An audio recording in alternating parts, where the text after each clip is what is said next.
had announced a state of emergency on education, and there's a lot of work to do in those socioeconomic areas and within our community and within our neighboring Mattawa First Nation communities. So with that, I want to say thank you to the Premier again, to Minister Rickford and Northern Road Link. Thank you, Chief Bruce, for your thoughtful comments.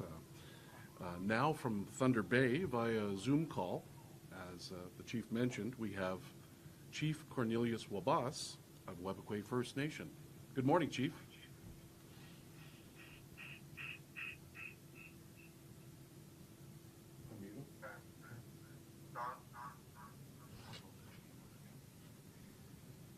Ready to go, Chief? Yeah, you're coming live from the Grand Canyon unless we can change this. Here, we're getting a big echo.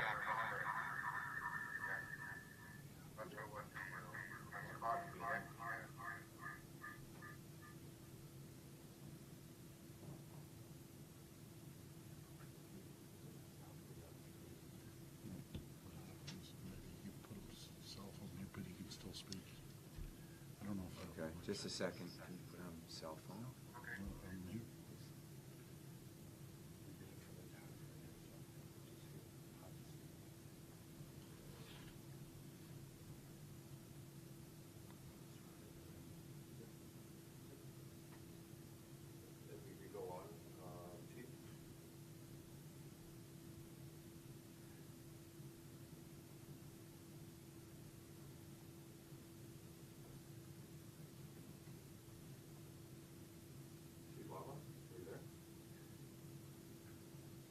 Mike Fox has got him on a screen there.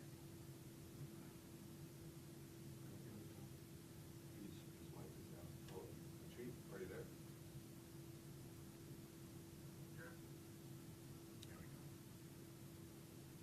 Are you ready to go? Okay, if you want to give your remarks. Mm-hmm.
Thank you, Chief Cornelius.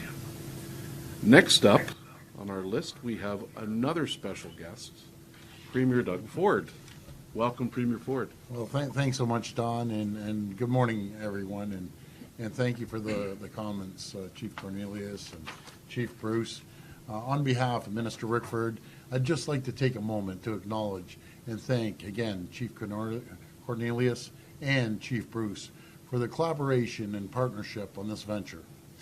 And it's been a true partnership in every sense of the word and has brought us together for this landmark announcement. As our province becomes the global leader in building electric vehicles of the future, we're connecting industries, resources, and workers in the north to the auto and EV battery manufacturers in the south so we can unlock the full economic potential of Northern Ontario. And we're working side by side with our Indigenous partners to ensure that communities around the Ring of Fire have access to the roads needed, not only to support development, but also to improve access to everyday essentials like fuel, groceries, and healthcare. That's why I'm so proud to have the Webequie and Martin Falls First Nations with us today to announce that they will be submitting terms of reference for the proposed Northern Road Link environmental assessment. The Northern Link roadway will be a vital transportation connection to the First Nation communities in the north, connecting them to the jobs and opportunities of tomorrow. Friends, working with our Indigenous partners, we are getting it done for Northern Ontario. Thank you, and now I'll pass it over to Minister Rickford. Well, good morning, everybody, and thank you, Premier, for this extraordinary opportunity. Chief Aniskum and Chief Wabas, good to see and hear from both of you today. As the Premier said, this is an extraordinary milestone in a process that, in my view, has taken far too long up until the past couple of years, where the communities took leadership and committed to a process to arrive where we are today. The ability to move forward on the strength of terms of reference, reflecting the leadership and principles of the Indigenous communities to build what we're referring to for now as a corridor to prosperity, to unleash, as the Premier said, and unlock communities' potential, to be a supply corridor for not just the prospect, no pun intended, of development, but for energy corridors, for a roadway that will help move community members back and forth to city centers for other things like health services and economic activity. As somebody who has lived and worked in this area and a number of these communities in a former capacity as a nurse, I can tell you that this is transformative. And as Chief Achipaniskum said moments ago, we are now in a position to get down to the real work, moving ever closer to starting the environmental assessment, and the prospect of a corridor to prosperity being built has never been closer. So I want to thank the leadership of the community, our Premier, for providing the opportunity from the provincial government side to engage so extensively with the leadership of the communities in this area. I know there are other communities that are getting just as excited about the prospect that we have here to open up this area of Northern Ontario and move together as full partners. Thank you, and miigwech. Thank you. Miigwech. Thank you, Minister Rickford. That concludes the special announcement portion of today's live stream. I'd like to thank our special guests for joining us, and hopefully we'll see you again soon at our next milestone. We're counting on that. I look forward to that. Before the next segment of our show, we would like to show you a couple of videos, the first of which talks about the aspirations the Webequie community members have for an outdoor arena. The second video captures a recent visit to the Martin Falls First Nation community by the project team. After the videos, we will come back and present the second part of our session on the contents of the environmental assessment proposed terms of reference.